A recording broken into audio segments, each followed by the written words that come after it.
بسم اللہ الرحمن الرحیم۔ السلام علیکم پیارے دوستو، آج ہم آپ کو آب زمزم کا چشمہ کس طرح جاری ہوا بتائیں گے۔ حضرت ابراہیم علیہ السلام کی عمر مبارک 86 برس ہو چکی تھی، لیکن اولاد کی نعمت سے محروم تھے۔ آپ نے اللہ تعالیٰ کی بارگاہ میں دعا کی، جس کا ذکر قرآن مجید میں سورۃ الصافات آیت نمبر 100 میں کچھ اس طرح بیان کیا گیا ہے: اے پروردگار، مجھے اولاد عطا فرما جو سعادت مندوں میں سے ہو۔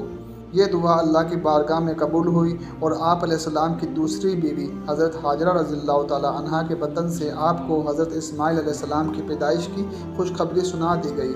ان کی پیدائش کے بعد حضرت ابراہیم علیہ السلام پر وحی نازل ہوئی کہ آپ علیہ السلام حضرت ہاجرہ اور حضرت اسماعیل علیہ السلام کو اس سرزمین پر چھوڑ آئیں جہاں بے آب و گیا میدان اور خشک پہاڑیوں کے سوا کچھ بھی نہیں ہے۔ چنانچہ حضرت ابراہیم علیہ السلام نے حضرت ہاجرہ رضی اللہ تعالیٰ عنہا اور حضرت اسماعیل علیہ السلام کو ساتھ لے کر سفر فرمایا اور اس جگہ آئے جہاں آج خانہ کعبہ موجود ہے۔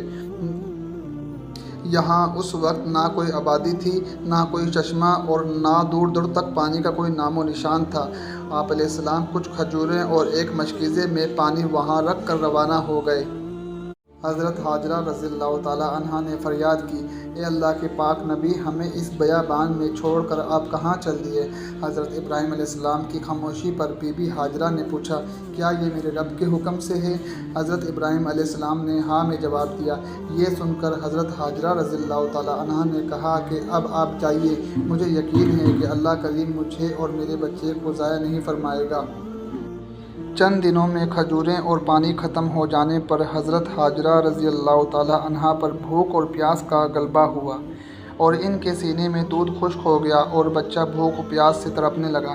حضرت ہاجرہ رضی اللہ تعالیٰ عنہا نے پانی کی تلاش میں 7 چکر صفا مروہ کی دونوں پہاڑیوں کے درمیان لگائے، مگر پانی کا کوئی سراغ دور دور تک نہیں ملا۔ حضرت اسماعیل علیہ السلام کی پیاس کی شدت سے ایڑیاں پٹک پٹک کر رو رہے تھے۔ حضرت جبرائیل علیہ السلام نے آپ کی ایڑیوں کے پاس زمین پر اپنا پیر مار کر زمزم کا چشمہ جاری کر دیا۔ ایک روایت کے مطابق حضرت اسماعیل علیہ السلام کی ایڑی سے جاری ہوا۔ اس پانی میں دودھ کی خاصیت تھی کہ یہ غذا اور پانی دونوں کا کام کرتا تھا۔ چنانچہ یہی زمزم کا پانی پی کر حضرت ہاجرہ رضی اللہ تعالیٰ عنہا اور حضرت اسماعیل علیہ السلام زندہ رہے، یہاں تک کہ حضرت اسماعیل علیہ السلام جوان ہو گئے اور شکار کرنے لگے تو شکار کے گوشت اور زمزم کے پانی پر گزر بسر ہونے لگی۔